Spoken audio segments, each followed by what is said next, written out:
வணக்கம் நேர்களே, இன்னைக்கு நம்ம வீட்டில் அமாவாசைக்கு என்ன சாப்பாடுன்னு பார்ப்போமா? வாங்க.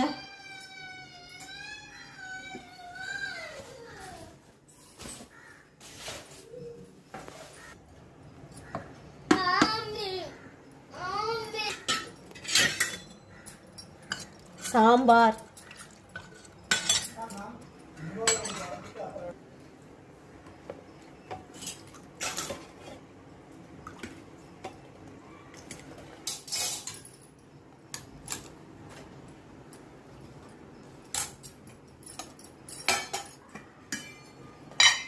கேரட் பொரியல்,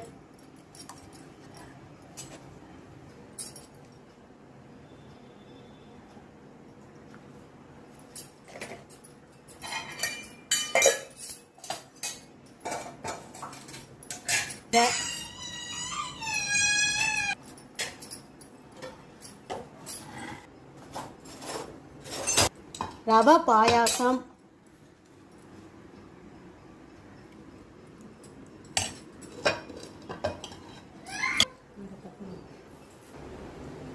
இன்னைக்கு அமாவாசைக்கு இவங்களுக்கு இன்னைக்கு படைக்கிறோம். இவங்கெல்லாம் நம்மளோட வாழ்ந்து நம்மளோட இருந்து நம்மளோட கஷ்டங்கள் நஷ்டங்கள்லாம் பார்த்து நம்மளோட இருந்தவங்களா இவங்க தான் நமக்கு முதல் தெய்வம்னு நான் நினைக்கிறேன். அதனால இந்த தெய்வங்களை நம்ம மறக்கக்கூடாது அமாவாசைக்கு.